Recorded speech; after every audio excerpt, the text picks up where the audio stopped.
नमस्कार मंडळी.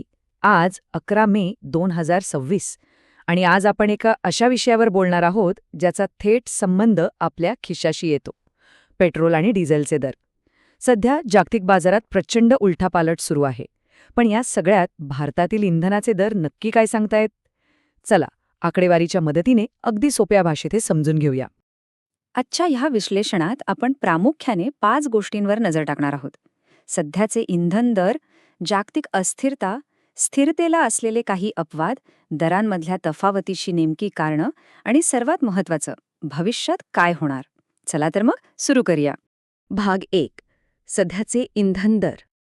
आता सर्वात मोठा आणि रंजक आकडा कोणता असेल? तर तो आहे 0. होय, आज 11 मे 2026 रोजी भारतातील पेट्रोल आणि डिझेलच्या स्टँडर्ड दरांमध्ये चक्क 0 बदल झालाय. म्हणजे कोणताही बदल नाही. जागतिक बाजारात एवढी अस्थिरता असूनही भारतीय ग्राहकांना दरवाढीपासून एक मस्त तात्पुरता दिलासा मिळालाय. देशातली महागाई आटोक्यात राहावी यासाठीच हे दर सध्या जाणीवपूर्वक स्थिर ठेवले गेलेत. यामुळे आपला रोजचा प्रवास आणि मालवाहतूक करणाऱ्यांना नक्कीच एक मोठा आधार मिळालाय. पुढे जाऊया भाग 2 कडे. जागतिक पातळीवरील अस्थिरता.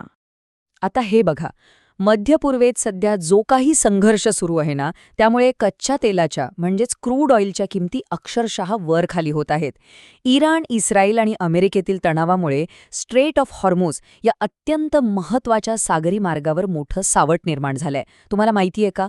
संपूर्ण जगातील जवळपास 20% तेल पुरवठा याच एका मार्गावरून होतो. विचार करा, जर तिथे काही मोठा अडथळा आला तर संपूर्ण जगाच्या तेल पुरवठ्यावर केवढा मोठा परिणाम होईल.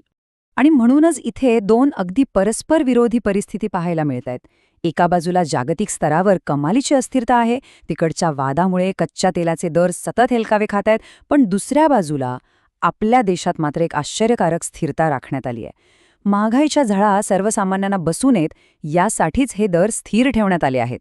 म्हणजे ही काही आपोआप झालेली गोष्ट नाही, तर अर्थव्यवस्थेवरचा ताण कमी करण्यासाठी उचललेले एक अत्यंत महत्त्वाचं पाऊल आहे. आता देशभरातले दर जरी स्थिर असले तरी वेगवेगळ्या शहरांमध्ये मोठी तफावत पाहायला मिळतेय. राजधानी दिल्लीत दर थोडे कमी आहेत. तिथे पेट्रोल 94 रुपये 72 पैसे तर डिझेल 87 रुपये 62 पैसे आहे. पण तेच जर आपण मुंबईत पाहिलं तर पेट्रोल 104 रुपये 21 पैसे आणि डिझेल 92 रुपये 15 पैशांवर आहे. नाशिकमध्ये पेट्रोल 95 रुपये 50 पैसे आणि डिझेल 89 रुपये 50 पैसे आहे. आणि हैदराबादमध्ये तर पेट्रोलने चक्क 107 रुपये 46 पैशांचा आकडा गाठलाय. दर स्थिर आहेत हे खरं आहे, पण शहरांनुसार असलेली ही तफावत खरोखरच लक्षवेधी आहे, नाही का?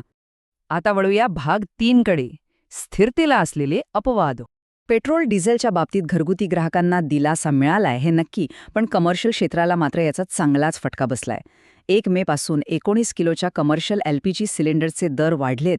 यामुळे हॉटेल्स, रेस्टॉरंट्स आणि लघुउद्योग चालवणाऱ्यांची मात्र चांगलीच अडचण झालीय. त्यांचा उत्पादन खर्च वाढल्यामुळे साहजिकच बाहेरचं खाणं किंवा इतर सेवा भविष्यात थोड्या महाग होऊ शकतात. आणि हा 160 रुपयांचा आकडा तर आणखीनच थक्क करणारा आहे. हे दर आहेत प्रीमियम इंधनाचे, म्हणजेच XP 100 पेट्रोलचे.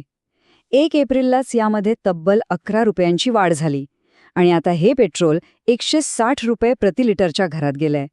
सोबतच एक्स्ट्रा ग्रीन डिझेलसुद्धा 92 रुपये 99 पैशांवर आहे. अर्थात हे इंधन प्रामुख्याने लक्झरी गाड्या आणि हाय परफॉर्मन्स बाईक्ससाठी वापरलं जातं. त्यामुळे जर महागड्या गाड्यांचा शॉक असेल तर खिशाला थोडी जास्तच कात्री लागणार हे नक्की.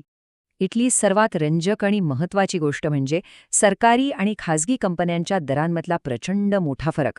इंडियन ऑइल, भारत पेट्रोलियम आणि हिंदुस्तान पेट्रोलियम यांसारख्या सरकारी कंपन्यांनी आपले दर सध्या स्थिर ठेवलेत. पण खाजगी कंपन्यांचं काय? तर शेल इंडिया आणि नायरा एनर्जीसारख्या खाजगी कंपन्यांनी मात्र दरवाढ केलीये. याचंच एक धक्कादायक उदाहरण म्हणजे बेंगलुरूमधील काही खाजगी पंपांवर पेट्रोल चक्क 19 रुपये 85 पैसे आणि डिझेल 23 रुपये 52 पैसे प्रति लिटरपर्यंत पोचलंय. सरकारी कंपन्यांची स्थिरता आणि खाजगी बाजारातलं वास्तव यातला हा फरक खरोखरच विचार करायला लावणार आहे. आता पाहूया भाग 4. दरांमधील या तफावतीची नेमकी कारणे कोणती? पेट्रोल पंपावरचा मीटर वेगाने पळवणाऱ्या या 4 अदृश्य शक्ती आहेत असं आपण म्हणू शकतो. पहिलं कारण म्हणजे केंद्र आणि राज्य सरकारांचे वेगवेगळे कर. प्रत्येक राज्याचा वॅट वेगळा असतो. दुसरं कारण आहे चलनाचे विनिमय दर. जर डॉलरच्या तुलनेत आपला रुपया कमकुवत झाला तर कच्च्या तेलाचा आयात खर्च थेट वाढतो. तिसरा घटक म्हणजे स्थानिक कर किंवा सेस, ज्यामुळे एका शहरातले दर दुसऱ्या शहरापेक्षा वेगळे ठरतात. आणि चौथं आणि सर्वात मुख्य कारण म्हणजे जागतिक बाजारातील कच्च्या तेलाचे दर.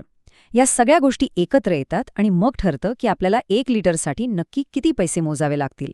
आणि आता आपला शेवटचा मुद्दा, भाग 5, भविष्यातील शक्यता. सध्या आपल्याला जी स्थिरता दिसतेय ना, ती खरं तर खूपच नाजूक आहे. तेल विपणन कंपन्या जागतिक बाजारातले धक्के स्वतःवर झेलून सध्या दर स्थिर ठेवतायत, पण साहजिकच यालाही एक मर्यादा आहे.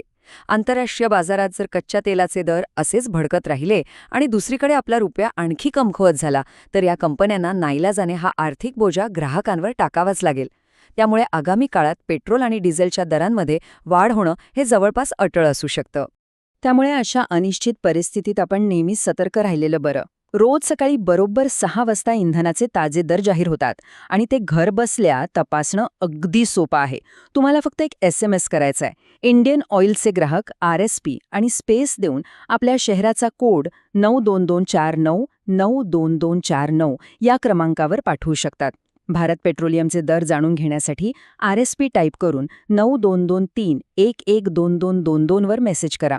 आणि हिंदुस्तान पेट्रोलियमसाठी HP प्राईस टाईप करून 9222 201122 वर SMS पाठवा. कोणत्याही अफवांवर विश्वास न ठेवता थेट अचूक माहिती मिळवण्याचा हा सर्वात सोपा मार्ग आहे.